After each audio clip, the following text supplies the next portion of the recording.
तो MHTCET का सबसे पहला पेपर 22 अप्रैल शिफ्ट 1 का हम आज सोल्यूशन देखने वाले हैं। जितने क्वेश्चंस हम तक पहुंचे हैं मैं वो क्वेश्चन और क्वेश्चंस के साथ साथ उनका डिटेल सोल्यूशन भी आपको देने की कोशिश कर रहा हूं। तो बात यह है कि अगर हम पेपर के बारे में डिस्कस करें कि पेपर के अंदर आने वाले क्वेश्चंस कैसे थे, तो ये बात बिल्कुल साफ़ है कि पेपर के अंदर बहुत ज़्यादा डोमिनेंस PYQs का था।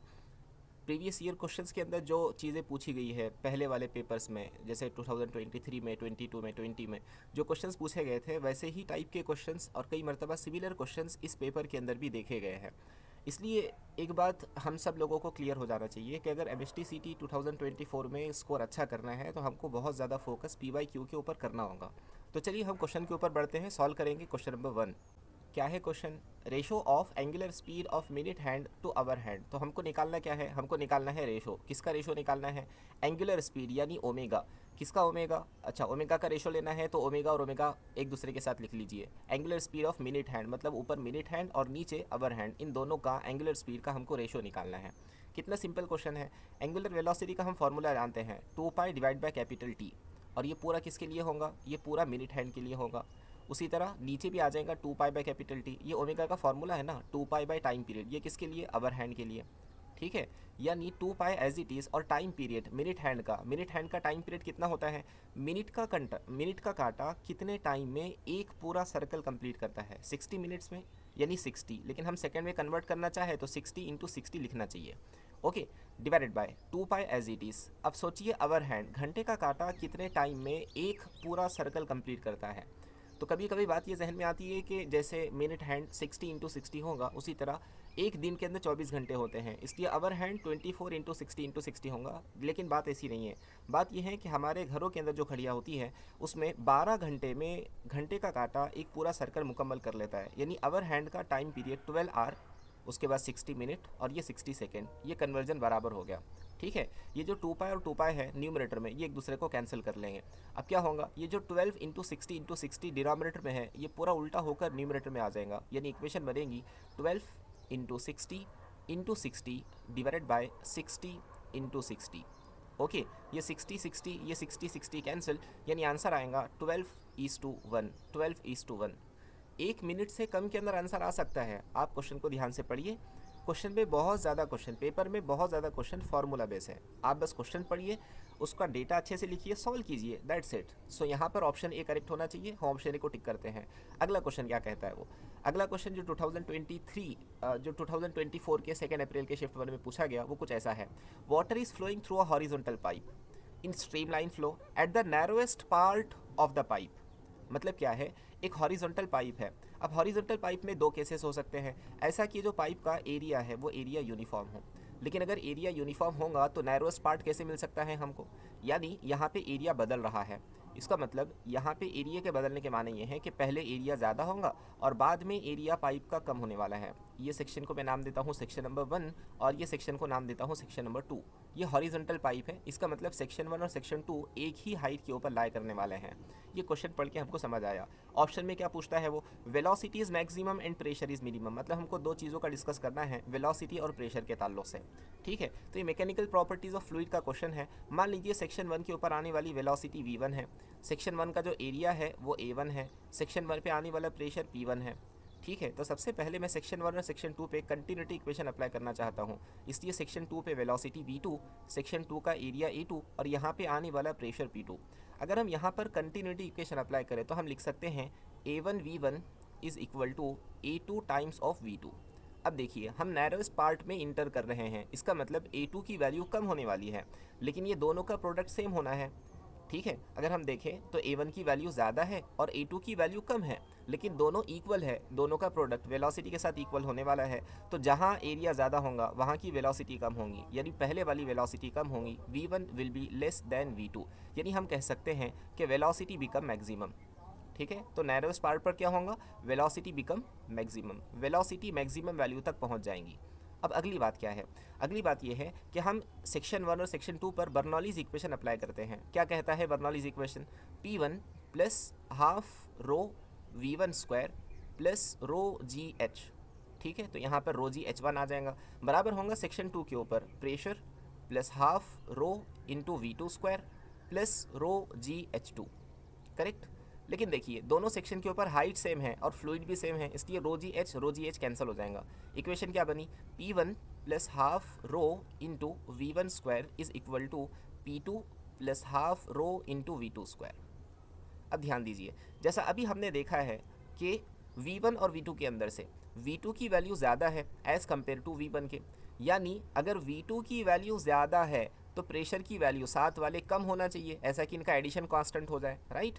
यानी अगर हम P1 और P2 के बारे में कंपेयर करें तो हम ये कह सकते हैं कि P1 की वैल्यू ज़्यादा होंगी एज़ कम्पेयर टू P2 के, यानी क्या होगा, वेलोसिटी बिकम मैक्सिमम और प्रेशर P2 के ऊपर हमको देखना है, हमको P2 के बारे में सोचना है, तो P2 की वैल्यू कम हो गई ना, पहले ज़्यादा प्रेशर था सेक्शन नंबर 1 पे और सेक्शन नंबर 2 पे आने के बाद प्रेशर कम हो गया, इसका मतलब प्रेशर डिक्रीजेस या प्रेशर बिकम मिनिमम। प्रेशर क्या हो गया, प्रेशर बिकम्स मिनिमम, तो प्रेशर की वैल्यू मिनिमम तक जा रही है और वेलोसिटी की वैल्यू मैक्सिमम तक जा रही है। ओके, ऑप्शन ए के अंदर वेलोसिटी इज मैक्सिमम सही है एंड प्रेशर इज मिनिमम, ये बिल्कुल सही है। ऑप्शन ए को हम टिक करके आएंगे। प्रेशर इज मैक्सिमम नहीं, प्रेशर मिनिमम होता है, गलत हो गया। Option C both pressure and velocity are minimum, नहीं, दोनों के दोनों मिनिमम पे नहीं है, प्रेशर मिनिमम पे है, वेलोसिटी मैक्सिमम पर है, ये गलत हो गया। Option D both pressure and velocity are maximum, ये भी बात गलत हो रही है। अगले क्वेश्चन की तरफ बढ़ते हैं। अब ध्यान दीजिए, सब क्वेश्चन आसान है, सब क्वेश्चन आसान है, आप क्वेश्चन ध्यान से पढ़िए, क्वेश्चन का डेटा लिखिए, बहुत आसानी से क्वेश्चन सॉल्व हो जाएगा। अगला क्वेश्चन क्या कहता है, unit of specific heat, unit of specific heat, हम जानते हैं हीट का formula in terms of specific heat, Q is equal to MC delta theta, right. यहाँ पे हम Q जो यूज़ करते हैं वो हीट के लिए यूज़ करते हैं, M जो है वो मास, C जो है वो स्पेसिफिक हीट, C क्या होगा, specific heat of the substance, और डेल्टा थीटा या डेल्टा टी ये चेंज इन टेम्परेचर के लिए इस्तेमाल होता है, ठीक है ना। हमको क्या निकालना है, हमको निकालना है इस स्पेसिफिक हीट का यूनिट, इसलिए पहले हम इसका फॉर्मूला बना देते हैं। तो यहाँ से हम कह सकते हैं C will be equal to Q divided by M delta theta. अब हमको यूनिट निकालना है, तो क्या होगा, यूनिट ऑफ स्पेसिफिक हीट बराबर हो जाएगा यूनिट ऑफ Q यानी unit of heat divided by unit of mass into unit of delta theta, right, unit of delta theta. अब बताइए तो सही, हीट का एसआई सिस्टम में यूनिट क्या होता है, हीट का एसआई सिस्टम में यूनिट होता है जूल, मास का क्या होता है, मास का होता है किलोग्राम, और delta theta change in temperature का यूनिट क्या होगा, टेम्परेचर का जो होगा चेंज इन टेम्परेचर का भी वही होगा, और एसआई सिस्टम में ये होता है केल्विन, यानी आंसर आएगा जूल पर किलोग्राम केल्विन, ये हमारा आंसर होगा जूल पर किलोग्राम केल्विन, यानी ऑप्शन सी करेक्ट होगा। अगर आप उसको सीजीएस सिस्टम में देखना चाहें तो यूनिट बनता है कैलोरी पर ग्राम डिग्री सेल्सियस, ये दोनों में से कोई भी आंसर आप टिक करके आ सकते हैं। ये ऑप्शंस मैंने मेरे दिल से बना है, मुझ तक क्वेश्चन पहुंचा था, ये भी एक आसान क्वेश्चन है। क्लियर हुआ आपको, ये है MST CT के पेपर का एनालिसिस। देखिए आप हर एक क्वेश्चन को ध्यान से पढ़िए और ऐसे क्वेश्चन हमने आपके लिए तैयार किए हैं। मैं क्या करूँगा, ये जो PDF है सॉल्व करने के बाद इसको मैं टेलीग्राम चैनल के ऊपर डाल दूँगा, आप टेलीग्राम पर जाकर सर्च कीजिए MUK CET, वहाँ से आप ये PDF एक्सेस कर सकते हैं, बहुत आसानी से एक्सेस कर सकते हैं। अब जैसे हम पेपर के बारे में आगे आगे बढ़ रहे हैं, हमको एक क्लियर आइडिया आ रहा है कि देखिए पेपर के अंदर आने वाले क्वेश्चंस आसान हैं, फार्मूला बेस्ड क्वेश्चंस हैं, और क्वेश्चन ऐसे हैं कि अगर आप PYQ वाला पोर्शन अच्छे से सॉल्व कर लेते हैं तो आपका पूरा का पूरा पेपर बहुत अच्छा जाने की उम्मीद है। इसलिए हम लोगों ने अपने एप्लीकेशन पर MUK CET एप्लीकेशन पर आपके लिए एक कोर्स तैयार किया है, बल्कि कोर्स क्या एक टेस्ट सीरीज़ तैयार की है। उसमें सबसे पहले जो फोकस हमने किया है वो PYQs पर किया है। ओके, आमतौर पे फिजिक्स में प्रॉब्लम क्या होता है, हम लोग जब क्वेश्चन पढ़ते हैं और क्वेश्चन को सॉल्व करने की कोशिश करते हैं तो हमसे कभी कभी क्वेश्चन बनता है, कभी कभी क्वेश्चन नहीं बनता। प्रॉब्लम ये नहीं होता कि क्वेश्चन बन गया और बनने के बाद हमको चीज़ें समझ में आ गई, प्रॉब्लम उस वक्त होता है जब क्वेश्चन नहीं बनता और हमको ये समझ में नहीं आता कि हमने गलत क्या किया है। इसलिए बहुत इंपॉर्टेंट हो जाता है कि क्वेश्चन के साथ उन क्वेश्चन का वीडियो सोल्यूशन हो, ठीक है, सोल्यूशन किस फॉर्म में हो, वीडियो सोल्यूशन के फॉर्म में हो, ताकि हमको स्टेप समझ में आ सके। तो PYQ वाला जो हमारा कोर्स है और दूसरा कोर्स पावर प्रेप वाला है, इसके अंदर आपको क्या मिलेगा, PYQs के साथ साथ हर चैप्टर का एक एक टेस्ट मिलेगा जिसके अंदर सब इंपॉर्टेंट क्वेश्चंस हैं, राइट। तो ये दो कोर्स हमने आपके लिए डिज़ाइन किए हैं। आप आपकी कन्वीनियंस के हिसाब से, अगर आपका प्रिपरेशन ज़्यादा है तो आप पावर प्रेप के ऊपर जा सकते हैं। इसमें आपको क्या मिलेगा, इसमें आपको हर चैप्टर का टेस्ट मिलेगा, फिजिक्स के हर चैप्टर का एक टेस्ट मिलेगा जिसके अंदर हमने सिर्फ और सिर्फ PYQs ही रखे हैं। 2020 के अंदर जो क्वेश्चंस पूछे गए थे उसके ऊपर बेस्ड ये पेपर है। इसमें हर चैप्टर के अंदर कम से कम आपको 30 क्वेश्चंस मिलेंगे। आप उस टेस्ट को अटेंड कीजिए, टेस्ट अटेंड करने के बाद आपके पास सोल्यूशन आएगा। बहुत सारे क्वेश्चन आपके सही होंगे, कुछ क्वेश्चंस हो सकता है गलत हो जाए, जो क्वेश्चंस गलत हो उसका वीडियो सोल्यूशन वहाँ मौजूद है। टेक्स्ट सोल्यूशन और वीडियो सोल्यूशन वहाँ पर मौजूद है। आप वीडियो सोल्यूशन देखकर समझ सकते हैं कि आपकी गलती क्या हुई। इसी तरह हमने 8 साल के प्रीवियस 8 साल के पेपर आपके लिए तैयार किए हैं, और साथ ही आपके लिए मैं केमिस्ट्री के ऊपर भी काम कर रहा हूँ, तो केमिस्ट्री के 5 साल के पेपर तैयार हैं। और ध्यान दीजिए, ये दोनों के दोनों पेपर वीडियो सोल्यूशन के साथ में है। आपको हर क्वेश्चन के साथ उसका वीडियो सोल्यूशन मिलेगा, और हम आपके लिए हैं ही। आपको अगर कोई डाउट आता है तो आप हमसे कांटेक्ट कर सकते हैं। आप यहाँ पर क्लिक करके हमारे टेलीग्राम को ज्वाइन कर सकते हैं, व्हाट्सएप पर हमसे कांटेक्ट कर सकते हैं, इंस्टाग्राम पर हमसे जुड़ सकते हैं। यहाँ क्लिक करके और बारकोड स्कैन करके आप एप्लीकेशन डाउनलोड कर सकते हैं। ये सारी लिंक मैं डिस्क्रिप्शन के अंदर भी दे दूंगा। चलिए हम आगे बढ़ेंगे। अगला क्वेश्चन क्या है, what is the flux through the given surface. इस सरफेस से आने वाला फ्लक्स कितना है, ये हमको मालूम करना है। अब इलेक्ट्रोस्टैटिक्स चैप्टर के अंदर हम लोग गॉस थ्योरम पढ़ चुके हैं। गॉस थ्योरम ये कहता है कि टोटल फ्लक्स, अगर आपको किसी क्लोज सरफेस से टोटल फ्लक्स निकालना है तो टोटल फ्लक्स का फॉर्मूला होता है Q बाय एप्सिलॉन नॉट। ध्यान दीजिए, यहाँ पर ये जो Q है, ये Q के माने हैं टोटल चार्ज। Q के माने क्या है, total charge enclosed by the surface, enclosed by surface, यानी इस सरफेस ने कितना चार्ज अपने अंदर कैद करके रखा है। अगर हम यहाँ पर फ्लक्स के बारे में इंफॉर्मेशन निकालना चाहें तो हम लिख सकते हैं phi is equal to, total charge कितना है भैया उसके अंदर, सबसे पहले तो ये Q है, इसलिए मैं लिख लेता हूँ Q। उसके बाद ये एक और प्लस Q है, प्लस Q, और यहाँ एक माइनस Q है, सो माइनस Q, और यहाँ एक और माइनस Q है, इसलिए minus Q divided bye epsilon not, right. ये Q और ये Q, ये माइनस Q को कैंसिल कर लेगा, यानी इक्वेशन बन रही है 0 बाय एप्सिलॉन नॉट, यानी phi will be equal to 0। ये हमारे पास टोटल इलेक्ट्रिक फ्लक्स बन चुका है, यानी फ्लक्स आने वाला इस सरफेस से 0 होगा। देखिए कितना आसान क्वेश्चन था। अगले क्वेश्चन की तरफ बढ़ते हैं। क्या कहता है question, if an electron jump from third to second orbit. Electron कहाँ से कहाँ जंप कर रहा है, इनिशियल ऑर्बिट कितना है उसका, इनिशियल ऑर्बिट थर्ड है, और फाइनल ऑर्बिट कितना है, फाइनल ऑर्बिट उसका सेकंड है। Wavelength of ejected photon is lambda, तो जो वेवलेंथ वहाँ पर रिजेक्ट होती हुई हमको नजर आई उसकी वैल्यू लैम्बडा के बराबर है। ओके ठीक है, हम जानते हैं कि जब इलेक्ट्रॉन हायर एनर्जी लेवल से लोअर एनर्जी लेवल की तरफ जंप करता है तो वो एनर्जी इमिट करता है फोटोन के फॉर्म में, और उसके लिए फार्मूला क्या होगा फोटोन की वेवलेंथ का, 1 by lambda is proportional to under the bracket 1 by NF square minus 1 by NI square, right. ये एटम्स एंड न्यूक्लिया के अंदर मौजूद है। पहले वेवलेंथ लैम्बडा थी, हम डेटा लिख लेते हैं, 1 by lambda is proportional to final orbit कितना था, फाइनल ऑर्बिट मतलब वो फाइनली जहाँ जंप करके आया, और यहाँ के केस में दिया हुआ है फाइनल ऑर्बिट सेकंड, इसलिए 2 स्क्वायर माइनस इनिशियल ऑर्बिट कितना है, इनिशियल ऑर्बिट है 3 स्क्वायर। सॉल्व करते रहिए, 1 by lambda is proportional to 1 by 2 का स्क्वायर 4 माइनस 1 बाय 3 का स्क्वायर 9, क्रॉस मल्टीप्लाई कीजिए, 9 माइनस 4 कितना हो जाएगा, 9 माइनस 4, यानी 9 माइनस 4 करने पर ये आ जाएगा 5 डिवाइडेड बाय 9 इंटू 4। ठीक है, ये इक्वेशन हमारी बन चुकी है, इसको हम नाम देते हैं इक्वेशन नंबर 1। अब क्वेश्चन में आगे बढ़ेंगे। अब क्वेश्चन में अगला क्या कहता है वो, the wavelength of photon when electron jump from 4th to 3rd orbit. अब मान लेते हैं कि बाद में आने वाली वेवलेंथ जो है वो लैम्बडा डैश है। अब यहाँ पे जो इनिशियल ऑर्बिट है, इनिशियल ऑर्बिट उसका 4th है, और फाइनल ऑर्बिट कितना है, फाइनल ऑर्बिट उसका 3rd है। तो इमिट होने वाली वेवलेंथ के लिए लिख सकते हैं 1 by lambda dash is proportional to 1 by NF square, मतलब 1 बाय 3 स्क्वायर, और 1 बाय NI स्क्वायर यानी 4 स्क्वायर। इसी तरह सॉल्व करते रहिए, 1 by lambda 1 is proportional to 1 by 3 का स्क्वायर 9, और 4 का स्क्वायर कितना हो जाएगा 16, राइट। यानी 1 by lambda 1 is equal to is proportional to 16 minus 9 कितना, 7 अपॉन 16 इंटू 9। ठीक है, ये हमारे पास लैम्बडा 1 की वैल्यू आ चुकी है। ये इक्वेशन 1 है और ये इक्वेशन 2 है। इन दोनों इक्वेशन को हम एक दूसरे से डिवाइड कर लेंगे। इक्वेशन 1 क्या कहती है, 1 by lambda is equal to 5 by 9 into 4, right. और इक्वेशन 2 क्या कहती है, 1 बाय लैम्बडा 1 या 1 by lambda dash is equal to या प्रोपोर्शनल टू, ये कांस्टेंट आने के बाद दोनों एक दूसरे को कैंसिल कर लेंगे, 7 अपॉन 16 इंटू 9। ये 9 इस 9 को कैंसिल करेगा, 4 1 जा 4 4 जा, क्या बचा है इक्वेशन में, 5 अपॉन 7 बाई 4 ये टर्म बचा है, राइट। और ये 4 डिनोमिनेटर का डिनोमिनेटर है, ऊपर आ जाएगा न्यूमरेटर में, 5 4 जा 20, सो 20 बाई 7 ये वैल्यू मिलती है 1 by lambda upon 1 by lambda dash की। हमको लैम्बडा डैश पता करना है। अब लैम्बडा डैश जो है ये डिनोमिनेटर का डिनोमिनेटर है, ये आ जाएगा न्यूमरेटर में। इक्वेशन बनेगी lambda dash upon lambda is equal to 20 by 7। ठीक है, अगर हम देखें तो हम यहाँ से लैम्बडा डैश की वैल्यू मालूम कर सकते हैं। So lambda dash comes out to be 20 lambda divided by 7, ये हमारा आंसर होना चाहिए।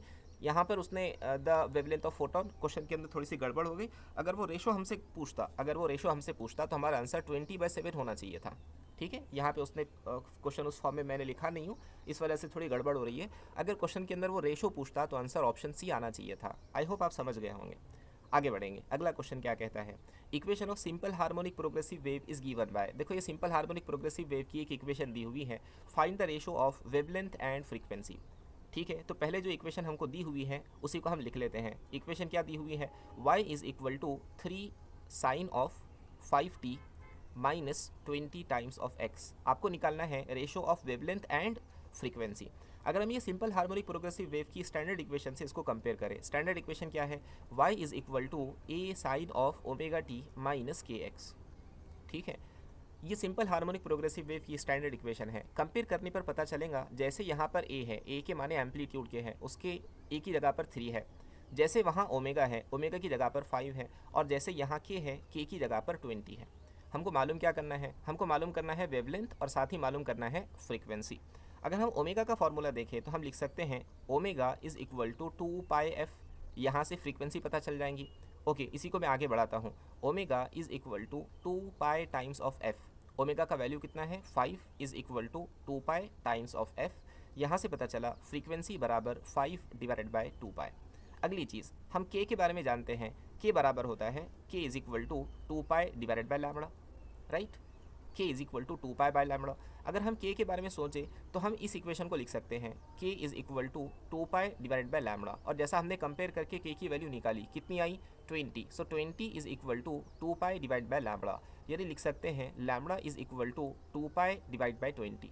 इसको नाम दे दीजिए इक्वेशन नंबर 1, इसको नाम दीजिए इक्वेशन नंबर 2। हमको निकालना क्या है, we need to find ratio. हमको रेशो निकालना है, किसका किसका रेशो निकालना है, we need to find ratio of wavelength and frequency.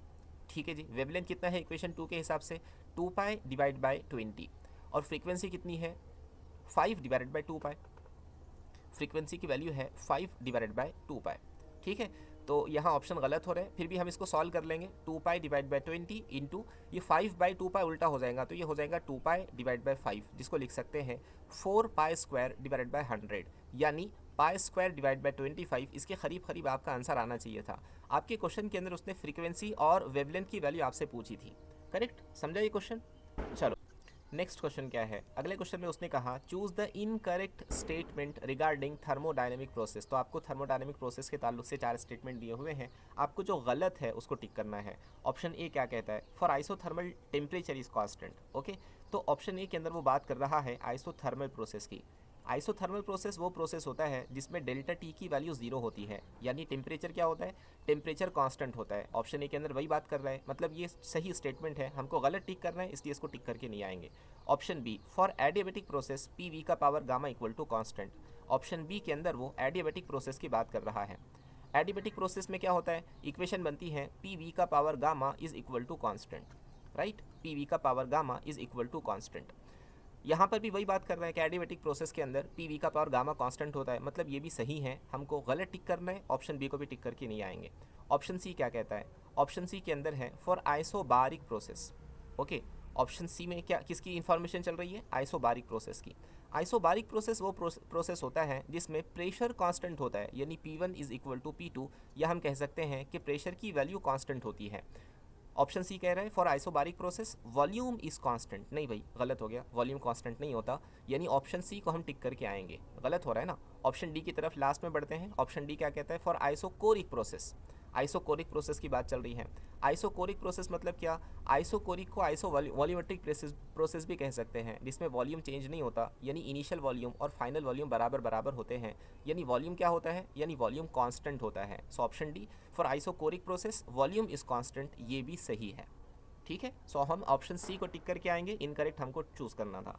Next question, 2 masses of 1 gram and 4 gram. 2 masses आपके पास दिए हुए हैं, पहला मास कितना है 1 ग्राम, और दूसरा मास कितना दिया हुआ है 4 gram, are moving with equal kinetic energy. तो भैया ये दोनों मासेस हैं, उनकी काइनेटिक एनर्जी इक्वल है, इन दोनों की काइनेटिक एनर्जी इक्वल है। The ratio of magnitude of their momentum, हमको उनके मोमेंटम के मैग्नीट्यूड के बारे में पता करना है। ओके, तो हम पहले आपसे पूछते हैं, बताइए तो सही, काइनेटिक एनर्जी का फॉर्मूला क्या होता है। तो आप कहेंगे काइनेटिक एनर्जी मतलब half m into we square. और अगर मैं आपसे पूछूं मोमेंटम का फॉर्मूला क्या होता है, तो आप कहेंगे मास इंटू वेलोसिटी। अब हमको ये काइनेटिक एनर्जी के फॉर्मूले में मोमेंटम को इंट्रोड्यूस करना है, इसलिए मैं क्या करता हूँ, क्योंकि हमको मास दिया हुआ है, इसलिए मैं ऊपर एक और m से मल्टीप्लाई करता हूँ, एक और m से मल्टीप्लाई, एक m से डिवाइड, तो इक्वेशन क्या मिल चुकी है? इक्वेशन मिल चुकी है half M square into we square, जिसे लिख सकते हैं एम वी का whole square divided by M, यानी kinetic energy comes out to be 1/2। M into V मतलब क्या? मोमेंटम, यानी half P square by M. ये काइनेटिक एनर्जी का फॉर्मूला हमको मिला और उसने क्वेश्चन में दिया है कि दोनों की काइनेटिक एनर्जी इक्वल है, यानी K1 is equal to K2। और K1 कितना है? Half P1 square bye M1, अभी हमने फार्मूला बनाया ना। और K2 कितना है? Half P2 square by M2, right. तो यहाँ से 1/2 कैंसिल हो जाएगा। हमको मोमेंटम का रेशो मालूम करना है, इसलिए हम लिख लेंगे P1 square by P2 square is equal to M1, right hand side में न्यूमरेटर में चला जाएगा, सो M1 डिवाइडेड बाय M2। यहाँ से हम कह सकते हैं P1 divided by P2 is equal to under root M1 by M2। अब क्या चीज़ है, बस डेटा रख दो, आंसर लेकर आओ। M1 कितना है? 1 ग्राम, और M2 कितना है? 4 ग्राम। स्क्वायर रूट लेने पर कितना हो जाएगा? 1/2, यानी रेशो आना चाहिए 1/2। So option C will be correct. आप देखिए बहुत आसान क्वेश्चन है, आप सिर्फ अगर फार्मूला बेस्ड क्वेश्चंस भी कर लें और PYQs भी कर लें जो हमने हमारे एप्लीकेशन पे आपके लिए रखा है, आप वो जाकर परचेस कीजिए कोर्स, उसको पूरा का पूरा सॉल्व कीजिए, आपका पेपर बहुत अच्छा जाएगा। अगला क्वेश्चन देखते हैं। Doppler's effect is not observed when. Doppler's effect observe नहीं होता कब? ऑप्शन ए, जब सोर्स रेस्ट में है। मान लीजिए कि ये सोर्स है और ये ऑब्जर्वर है, ठीक है, ये सोर्स और ऑब्जर्वर। डॉपलर्स इफेक्ट पे क्या होता है, जो एक्चुअल साउंड की फ्रीक्वेंसी होती है और जो ऑब्जर्व साउंड यानी जो हमको सुनाई देता है, उन दोनों की फ्रीक्वेंसी में डिफरेंस आ जाता है। वो कब होता है? जब सोर्स या ऑब्जर्वर मूव कर रहे हो। कैसा भी मूव कर सकते हैं, ये दोनों एक दूसरे के करीब आ सकते हैं, एक दूसरे से दूर जा सकते हैं, दोनों भी एक ही डायरेक्शन में मूव कर सकते हैं अलग अलग वेलोसिटी के साथ। डॉपलर्स इफेक्ट ऑब्जर्व करने के अंदर सबसे अहम बात यह है कि सोर्स और ऑब्जर्वर के बीच का डिस्टेंस चेंज होना चाहिए टाइम के साथ। डिस्टेंस क्या होना चाहिए? डिस्टेंस शुड चेंज, टाइम के साथ उन दोनों के बीच का डिस्टेंस चेंज होना चाहिए। यानी क्या होना चाहिए? दोनों के बीच में रिलेटिव मोशन होना चाहिए। अगर दोनों एक दूसरे के रिस्पेक्ट में एक दूसरे के रिलेटिवली मूव कर रहे हैं तो डॉपलर्स इफेक्ट ऑब्जर्व होगा, चाहे कोई भी किसी डायरेक्शन में मूव करे। सोर्स रेस्ट में हो तो क्या डॉपलर्स इफेक्ट ऑब्जर्व नहीं होता? जैसे इंजन रुका हुआ है, पैसेंजर इंजन की तरफ मूव कर रहा है, तो हमको फ्रीक्वेंसी में बदलाव देखने के लिए मिलता है। तो उसने क्या पूछा, डॉपलर्स इफेक्ट कब नहीं मिलता? तो ये ऑप्शन ही गलत हो गया। जब ऑब्जर्वर रेस्ट में होता है, ये दूसरी बात। अगर हम रुके हुए हो प्लेटफॉर्म पे, इंजन हमारी तरफ आ रहा हो, तब भी हमको अपरेंट फ्रीक्वेंसी सुनाई देती है, तो ये भी गलत हो गया। डॉपलर्स इफेक्ट का ऑब्जर्व नहीं होता, option C, there is no relative motion between source and observer. जब रिलेटिव मोशन नहीं होता सोर्स और ऑब्जर्वर के बीच में, तब डॉपलर्स इफेक्ट हम लोग नहीं देख पाते, यानी ऑप्शन सी करेक्ट है। Option D, both are moving in the opposite direction. ठीक है, जब दोनों ऑपोजिट डायरेक्शन में मूव कर रहे हैं तो कंफर्म बात है कि दोनों के बीच में रिलेटिव मोशन होगा, तो ये भी गलत हुआ। मतलब कब डॉपलर्स इफेक्ट नहीं मिलेगा? जब दोनों के बीच में कोई रिलेटिव मोशन न हो। ऑप्शन सी करेक्ट होगा। समझ गए? अगला क्वेश्चन क्या है, the height from the earth surface at which acceleration due to gravity becomes g/4। तो हमको मालूम करना है वो हाइट की वैल्यू क्या होगी जहाँ पर acceleration due to gravity g/4 हो जाएगा। एक्सेलरेशन ड्यू टू ग्रेविटी का फॉर्मूला हम जानते हैं, g is equal to gm divided by r square. ये अर्थ के सरफेस पर होता है। और आप हाइट पर चले जाओ तो gh is equal to gm upon r plus h, ये फार्मूला हो जाएगा, राइट। यानी हम कह सकते हैं acceleration due to gravity at height divide by acceleration due to gravity on surface of earth can be written as gm upon r plus h whole square upon gm divided by r square. यहाँ पर भी divide है, ये gm इस gm को cancel करेगा, यानी formula बन गया r square upon r plus h whole square is equal to acceleration due to gravity at height by acceleration due to gravity on surface of earth. Acceleration due to gravity height पर कितनी है? वो है g/4 divide by g is equal to, यहाँ लिख सकते हैं हम r upon r plus h का होल स्क्वायर, कॉमन स्क्वायर। ये g इस g को ख़त्म करेगा, यानी बचा 1/4 is equal to r upon r plus h whole square. Square root ले लीजिए, इक्वेशन बचेंगी 1/2 is equal to r upon r plus h, यानी r plus h is equal to 2r, यानी h is equal to 2r minus r। यानी हम कह सकते हैं कि हाइट का वैल्यू रेडियस ऑफ अर्थ के बराबर होना चाहिए। हाइट का वैल्यू कितना हो? हाइट का वैल्यू रेडियस ऑफ अर्थ के बराबर हो, तब acceleration due to gravity g/4 हो जाएगा, यानी ऑप्शन बी करेक्ट होगा। बहुत सिंपल आसान क्वेश्चन है। आप PYQs बना लीजिए, PYQ पूरे डिटेल में सॉल्व कीजिए, हर एक क्वेश्चन अच्छे से कीजिए, आपका पेपर बहुत अच्छा जाएगा।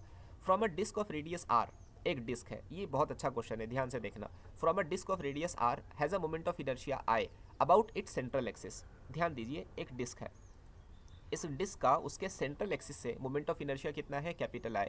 इस डिस्क का जो रेडियस है वो कैपिटल आर के बराबर है। ओके, मान लेते हैं डिस्क का जो मास है वो कैपिटल एम के बराबर है। सेंट्रल एक्सिस से मोमेंट ऑफ इनर्शिया डिस्क का कितना बनता है, I is equal to M are square divided by 2, M are square by 2। Disc का सेंट्रल एक्सिस से मोमेंट ऑफ इनर्शिया इतना बनता है। एक कैविटी इज मेड, हमने उसके अंदर एक होल किया है विथ डायामीटर कैपिटल आर। अब डायमीटर कैपिटल आर का आपको कैविटी क्रिएट करना है तो आप कैसे भी कर सकते हैं। आप यहाँ भी एक डायमीटर कैपिटल आर ले सकते हैं, आप यहाँ भी ले सकते हैं, आप यहाँ भी ले सकते हैं, कहीं भी ले सकते हैं। अब हमको कहाँ लेना है उसकी इन्फॉर्मेशन उसने आगे दिया है। हमको एक कैविटी क्रिएट करना है और अगली चीज़ उसने क्या कहा, such that circumference of both disc are coinciding, मतलब कैविटी को ऐसा बनाया कि दोनों के सर्कमफरेंस एक दूसरे के साथ कोइंसाइड कर रहे हों। और कैविटी का डायामीटर कितना है, कैविटी का डायामीटर आर है, मतलब रेडियस ऑफ कैविटी जिसको मैं आर डैश कहता हूँ वो हो जाएगा आर डिवाइडेड बाई 2। हमको मालूम करना है find new moment of inertia of the disc about the central axis. अब ये जो डिस्क बच गई इतना कैविटी बनने के बाद हमको उसका मोमेंट ऑफ इनर्शिया कैलकुलेट करने की कोशिश करना है। तो हम कह सकते हैं कि मास वहाँ पर कम हो गया, यानी resultant moment of inertia original moment of inertia में से कैविटी का मोमेंट ऑफ इनर्शिया माइनस करने के बाद हमको मिल जाएगा। ठीक है, हमको ओरिजिनल मोमेंट ऑफ इनर्शिया तो मालूम है कितना है, एम आर स्क्वायर बाई 2। अब हम मालूम करेंगे कैविटी का सेंट्रल एक्सिस जो ओ से पास हो रहा है वहाँ से मोमेंट ऑफ इनर्शिया कितना है। ओके, और मान लेते हैं कैविटी का खुद का सेंटर जो है वो ओ डैश है। ओके, अगर हम आपसे पूछें कि बताओ तो कैविटी का ये जो कैविटी है वो भी तो डिस्क के फॉर्म में ही है, उसका moment of inertia central axis से कितना होगा, आप कहेंगे एम आर स्क्वायर बाई 2। मास किसका, कैविटी का, रेडियस किसका, कैविटी का। इसलिए सबसे पहले हम मास और रेडियस के बारे में सोचते हैं। हमने रेडियस का अंदाज़ा तो लगा लिया कि कैविटी का रेडियस कितना है, आर बाई 2। अब हमको सोचना है कि कैविटी का मास कितना है। उसके लिए हमको इन दोनों के ताल्लुक से एक ही मटेरियल की इन्फॉर्मेशन दी गई है। कैविटी का मटेरियल वही है जो हमारी ओरिजिनल डिस्क का है, यानी हम कह सकते हैं कि दोनों का मटेरियल सेम है। इसका मतलब दोनों की एरियल डेंसिटी सेम होंगी। इसलिए sigma is equal to sigma dash. Sigma किसकी डेंसिटी है, डिस्क की, यानी मास बाय वॉल्यूम और उसका मास बाय एरिया, और उसका एरिया कितना होगा, pi into capital R square. उसी तरह अगर हम कैविटी की बात करें उसका मास एम डैश है और उसका एरिया कितना होगा, पाई इंटू आर डैश का स्क्वायर। ये पाई और ये पाई कैंसिल, यानी हम लिख सकते हैं m into are square is equal to m dash into cavity का रेडियस कितना है, कैविटी का रेडियस r बाई 2 है और r बाई 2 का स्क्वायर हो जाएगा आर स्क्वायर डिवाइडेड बाय 4, और ये 4 ऊपर चला जाएगा, राइट। ये आर स्क्वायर कैंसिल, यानी हम कह सकते हैं कि कैविटी का जो मास है वो ओरिजिनल मास का 1/4 हो जाएगा। हमको कैविटी का मास मिल गया। अब ध्यान दीजिए, अगर मैं आपसे पूछूँ कैविटी का उसके सेंट्रल एक्सिस से मोमेंट ऑफ इनर्शिया कितना है, ठीक है, उसके सेंट्रल एक्सिस से, तो आप कहेंगे उसका moment of inertia central axis से एम डैश आर डैश का स्क्वायर डिवाइड बाई 2। लेकिन हमको मालूम कहाँ से करना है, हमको मालूम करना है ओरिजिनल डिस्क के सेंटर से, यानी हमको अब यहाँ पैरेलल एक्सिस थ्योरम यूज़ करना पड़ेगा। So I O is equal to I C plus M H square, ये पैरेलल एक्सिस थ्योरम है। यहाँ के केस में सेंट्रल एक्सिस से कैविटी का मोमेंट ऑफ इनर्शिया कितना है, M dash R dash square divide by 2 plus mass of cavity into distance between these two parallel axis. और ये डिस्टेंस कितना है, ये डिस्टेंस है r डिवाइडेड बाय 4, ठीक है, ये डिस्टेंस है r डिवाइडेड बाय 4। अब ध्यान दीजिए ना, ये पूरा डिस्टेंस r है, तो यहाँ से यहाँ तक का डिस्टेंस कितना होगा, रेडियस का आधा, और उसका स्क्वायर करने पर हो जाएगा आर स्क्वायर बाई 4। तो यहाँ पर मैं लिख लेता हूँ r बाई 2 का होल स्क्वायर, यानी हम लिख सकते हैं m डैश, और r डैश कितना है, r डैश की वैल्यू r बाई 2 और उसका स्क्वायर, यानी हो जाएगा r स्क्वायर डिवाइड बाई 4, और यहाँ डिनोमिनेटर में पहले से ही 2 मौजूद है। उसी तरह यहाँ पर m डैश r बाई 2 का होल स्क्वायर, ये हो जाएगा r स्क्वायर डिवाइड बाई 4। मैं थोड़ा तेज करता हूँ, यहाँ m dash r square by 4 common निकाल लेंगे तो बचेगा 1/2 प्लस 1। इक्वेशन आ जाएंगी m dash r square divide by 4 1/2 plus 1 जो हो जाएगा 3 डिवाइड बाई 2। और m डैश की वैल्यू कितनी है, m डैश की वैल्यू हम जानते हैं m बाई 4 है, मतलब नीचे एक और 4 आ जाएगा, 4 4 16, 16 2 32, यानी हम कह सकते हैं I O is equal to m into are square और साथ में है 3 और डिवाइड में है 4 4 16, 16 2 32। ये आ चुका है कैविटी का मोमेंट ऑफ इनर्शिया हमारे डिस्क के सेंट्रल एक्सिस से। अब हमको क्या करना है, इन दोनों को माइनस कर लेना है, मतलब रिजल्टेंट मोमेंट ऑफ इनर्शिया बन जाएगा ओरिजिनल मोमेंट ऑफ इनर्शिया मतलब minus moment of inertia of cavity about the central axis. Moment of inertia of original disc कितना है सेंट्रल एक्सिस से, वो है m are square divide by 2, और cavity का कितना आया 3 m are square divide by 32। Okay, कुछ कॉमन निकलेगा, m are square by 2 common निकल जाएगा। M are square by 2 common निकलने पर इक्वेशन में बचा 1 माइनस 3/32, और 3/32 कितना होगा, यहाँ पे 1 माइनस 3/32 मतलब 32 माइनस 3 हो जाएगा 29, यानी आंसर आएगा 29 mr² डिवाइड बाई 2 इंटू 32 यानी 64। इतना हमारा आंसर करीब करीब आना चाहिए था। यहाँ पे ऐसा कोई ऑप्शन मौजूद नहीं है, इसलिए हम ऑप्शन डी की तरफ मूव करेंगे। Option D will be correct here. चलो अगला क्वेश्चन देखते हैं। Weight of an object on the surface of earth is 300 Newton. एक ऑब्जेक्ट का वेट अर्थ के सरफेस पर, एक ऑब्जेक्ट का वेट अर्थ के सरफेस पर कितना है? 300 न्यूटन। ओके, हमको उसका वेट मालूम करना है eight depth equal to r/4। हमको डब्ल्यू डैश की इन्फॉर्मेशन चाहिए जब डेप्थ कितनी हो जाए? r/4 हो जाए। ठीक है, हम वेट को लिख सकते हैं मास इंटू एक्सेलरेशन अर्थ के सरफेस पर। उसी तरह बाद का वेट को लिख सकते हैं, मास तो नहीं बदलेगा लेकिन acceleration due to gravity depth की हो जाएंगी। इन दोनों इक्वेशन को एक दूसरे से डिवाइड कर लीजिए। क्या बन जाएगा? W dash upon W is equal to M G dash acceleration due to gravity at depth upon M G. ये मास नहीं बदला, कैंसिल हो गया। अब बताइए जी डैश ये acceleration due to gravity at depth का फॉर्मूला क्या है? G under the bracket 1 minus D by R, ये उसका फॉर्मूला है और डिवाइड में है जी। ये जी इस जी को कैंसिल करेगा। इन इक्वेशन में बचा 1 minus D by R is equal to W dash upon W. Data लिख लीजिए 1 माइनस डेप्थ कितना है जी? डेप्थ है r/4 डिवाइड बाई आर।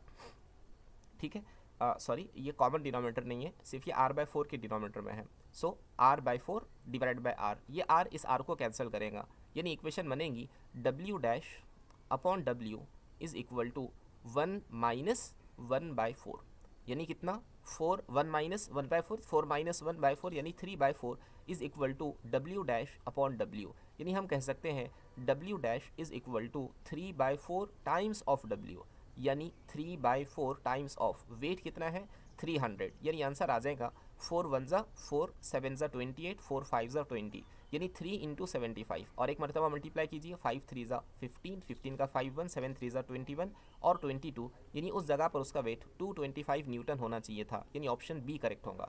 ध्यान दीजिए बहुत सारे क्वेश्चंस आसान है, आसान क्वेश्चंस आपसे पूछे गए हैं। आप PYQ बना लीजिए, आपका पूरा पेपर अच्छा जाएगा। Find equivalent resistance of the given circuit if each resistance is of value capital R। ये सारे रेजिस्टेंस है और ये सबकी वैल्यू कितनी है? R के बराबर है।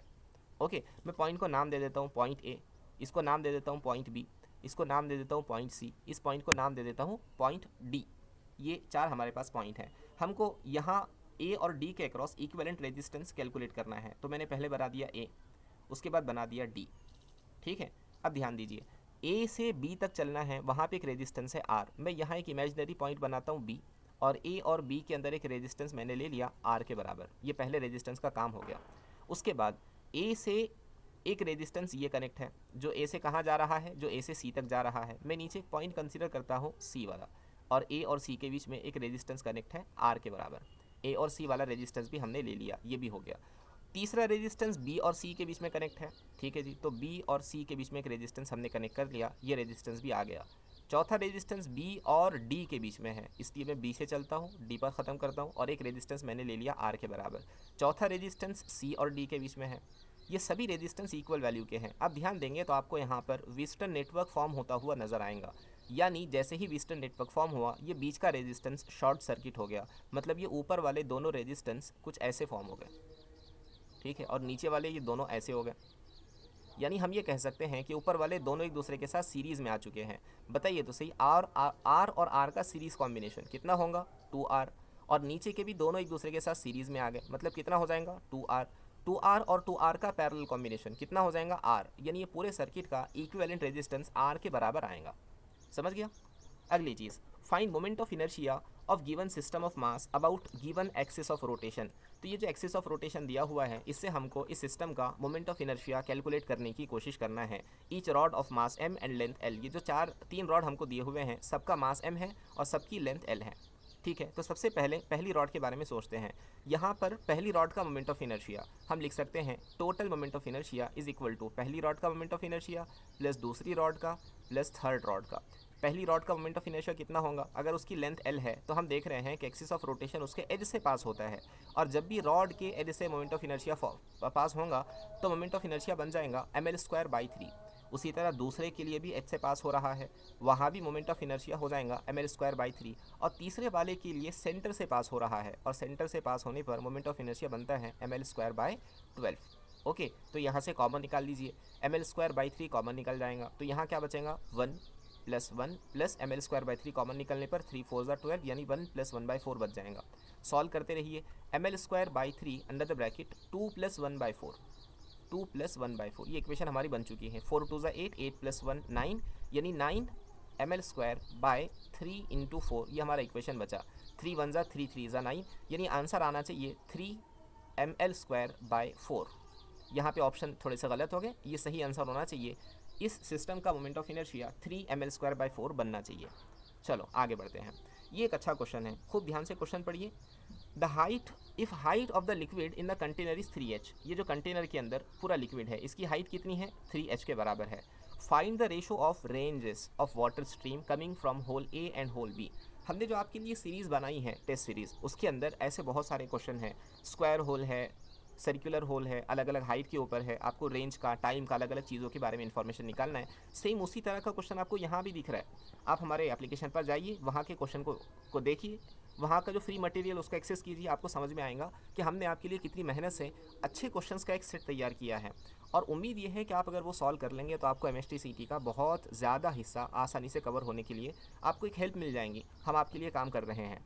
हमको मालूम क्या करना है इस क्वेश्चन में, हमको मालूम करना है ए और बी से जो पानी आ रहा है वहाँ रेंज कितनी होंगी। तो range from A divided by range from B, इन दोनों के रेशो को हमको मालूम करने की कोशिश करना है।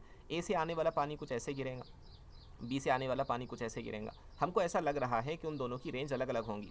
ठीक है, हम देख लेंगे आगे। उन दोनों की रेंज अलग अलग है तो रेशो 1:1 के अलावा कुछ तो भी आना चाहिए। रेंज कैसे निकालेंगे? रेंज के लिए हम यहाँ पे हॉरिजॉन्टल वेलोसिटी देखेंगे, तो हम कह सकते हैं range from A divided by range from B will be equal to, range मतलब डिस्टेंस ना, डिस्टेंस मतलब वेलोसिटी इंटू टाइम, तो velocity of fluid from A into time, कितने टाइम में वो नीचे तक आया, इसलिए टी ए। और बी के लिए भी वही, velocity of fluid from hole B into time, B वाले को कितना रहता है ग्राउंड तक पहुंचने के लिए। अब ध्यान दीजिए, अब यहाँ पर प्रोजेक्टाइल मोशन इंट्रोड्यूस होता है। प्रोजेक्टाइल मोशन में हम क्या करेंगे, हमको ना ये पूरे प्रोजेक्टाइल के लिए लगने वाला टाइम मालूम करना है। एक बात बहुत पक्की ये है कि जितने टाइम में वो हॉरिजॉन्टल डिस्टेंस कवर करेगा आर के बराबर, उतने ही टाइम में वो वर्टिकल डिस्टेंस कवर करेगा। इसलिए हम क्या करते हैं, काइनेमेटिकल इक्वेशन लिखते हैं वर्टिकल डायरेक्शन के लिए। क्या होंगी, S is equal to UT plus half AT²। Correct है। यहाँ पर S की जगह पर हम लिख सकते हैं हाइट। अब मैं A के लिए बात कर रहा हूँ, हाइट ऑफ ए से जो पानी आया उसकी वर्टिकल डायरेक्शन में इनिशियल वेलोसिटी कितनी थी, कुछ भी नहीं, वो तो शुरू में हॉरिजॉन्टल डायरेक्शन में मूव कर रहा था, इसलिए UT कैंसिल हो जाएगा। इक्वेशन बचेगा हाफ G इंटू TA का होल स्क्वायर। करेक्ट। अब ये हाफ G तो कांस्टेंट है, यानी हम कह सकते हैं HA is proportional to TA का स्क्वायर। यही कैलकुलेशन अगर हम B वाले के लिए रिपीट करें तो हम कह सकते हैं TB² divided by TA² is equal to HB divided by HA। ठीक है, तो यहाँ से हमको पता चलेगा TB divided by TA is equal to HB यानी height of hole B from bottom, और HA height of hole A from bottom. अब ये इक्वेशन को हम यहाँ ऊपर की इक्वेशन के अंदर रख देंगे और क्वेश्चन सॉल्व करने की कोशिश करेंगे। चलिए आगे बढ़ते हैं। यानी range of A divide by range of B बराबर हो जाएगा velocity of fluid from A divide by velocity of fluid from B into, देखिए TB बाय TA का रेशो क्या आया, HB बाय HA, तो ये रेशो क्या हो जाएगा HA डिवाइडेड बाय HB, क्योंकि यहाँ पर TA बाय TB है ना। ओके, अब बताइए वेलोसिटी ऑफ इफ्लक्स का फॉर्मूला क्या होता है। वेलोसिटी ऑफ इफ्लक्स का फॉर्मूला होता है √2 into G into height from top. यहाँ ध्यान दीजिए, आपको हाइट टॉप से लेना है, तो ए होल की टॉप से हाइट कितनी है h डिवाइडेड बाय √, मैं इसको यहीं लिख लेता हूँ, so RA divided by RB is equal to VA कितना है √2G इंटू ए वाले का टॉप से हाइट है h divided by √2G into B वाले का टॉप से हाइट कितना है, बी वाले का टॉप से हाइट है 2h, राइट। तो यहाँ पर आ जाएगा 2h इंटू HA की जगह पर क्या आएगा HA हाइट ऑफ ए वाले की हाइट कितनी है, ए वाली की हाइट हमने देखे। अब यहाँ पर दोबारा HA बाय HB की जगह पर क्या आएगा, स्क्वायर रूट आएगा, ठीक है ना, यहाँ पर स्क्वायर रूट आने वाला है। सो ये स्क्वायर था ना, तो ये हो जाएगा TB by TA is equal to √, ठीक है। तो यहाँ पर हम लिख लेंगे √ऑफ HA divided by HB। Okay, यहाँ पर भी स्क्वायर रूट में लिख लेता हूँ, ओके, ये अंडर रूट 2g कैंसिल हो गया, ये h कैंसिल हो गया, यानी क्या बचा √1/2 टाइम्स ऑफ, बताइए हाइट ऑफ ए की हाइट बॉटम से कितनी, यहाँ पर हाइट बॉटम से लेना है, ए की बॉटम से हाइट 2h है और बी की बॉटम से हाइट h है। अगेन ये h कैंसिल, ये 2 और ये 2 भी कैंसिल, मतलब रेंज का रेशो 1:1 आना चाहिए, वो दोनों इक्वल रेंज कवर करेंगे। So option A will be correct. समझ गया? ये थे हमारे पूरा डिस्कशन MST CET के ताल्लुक से। मैंने आपके लिए हमारे एप्लीकेशन के ऊपर, एप्लीकेशन का नाम MUK CET है, उस एप्लीकेशन के ऊपर आपके लिए बहुत अच्छे टेस्ट सीरीज़ तैयार किए हैं। आपको 2 कोर्सेज वहाँ मिलेंगे, एक कोर्स में आपको PYQs मिलेंगे, सिर्फ PYQs। मैंने आपके लिए पिछले 8 साल के पेपर तैयार किए हैं वीडियो सोल्यूशन के साथ। दूसरा कोर्स जो पावर प्रेप है, तो आपको यहाँ बहुत पावरफुल प्रिपरेशन करना है, आप एक अच्छा स्कोर करना चाहते हैं, उसके लिए मैंने आपके लिए कोर्स डिज़ाइन किया है। इस कोर्स के अंदर क्या है, इस कोर्स में आपको PYQs तो मिलेंगे ही मिलेंगे, और ध्यान दीजिए हर क्वेश्चन के साथ उसका वीडियो सोल्यूशन मौजूद है, हर क्वेश्चन के साथ उसका वीडियो सोल्यूशन मौजूद है। उसमें PYQs तो आपको मिलेंगे ही, PYQs के साथ आपको एडिशनल हर चैप्टर का एक टेस्ट मिलेगा। आप चैप्टर पढ़िए, उसके बाद फॉर्मूले आप याद कर लेंगे, उसकी थ्योरी अच्छे से पढ़ लेंगे, उसके बाद आप टेस्ट अटेंड कीजिए। आपके टेस्ट के अंदर कम से कम 30 क्वेश्चन है, हर चैप्टर में 30 क्वेश्चन दिए हुए हैं। 30 क्वेश्चन में से हो सकता है आपको 25 आ जाए, 5 ना आए, तो 25 क्वेश्चन जो आए हैं उनका भी वीडियो सोल्यूशन मौजूद है, और जो 5 क्वेश्चन नहीं आए उनका भी वीडियो सोल्यूशन मौजूद है। आप फ़ौरन उस वीडियो सोल्यूशन को देखिए, जो टॉपिक आपका रहा हुआ है उसको पक्का कीजिए, आपका MST CET का पेपर बहुत अच्छा जाएगा। अभी हमारे एप्लीकेशन को विजिट कीजिए, ये PDF आपको मिल जाएंगी। MUK CET नाम का आपका चैनल आपको सर्च करना है टेलीग्राम के ऊपर, वैसे लिंक मैंने डिस्क्रिप्शन के अंदर दे दिया है, आप बारकोड का इस्तेमाल करके भी वहाँ तक पहुँच सकते हैं। आप टेलीग्राम चैनल को विजिट कीजिए, वहाँ से ये PDF डाउनलोड कीजिए, ये क्वेश्चन को दोबारा सॉल्व कीजिए। ये पेपर के अंदर आने वाले क्वेश्चंस हैं, और ये मेमोरी बेस्ड क्वेश्चन है, इसलिए इसमें कुछ आगे पीछे भी हो सकता है। ठीक है, उसके बाद भी आपके जहन में कोई डाउट होता है, आपको कुछ पूछना है, तो आप हमसे कांटेक्ट कर सकते हैं। Thank you.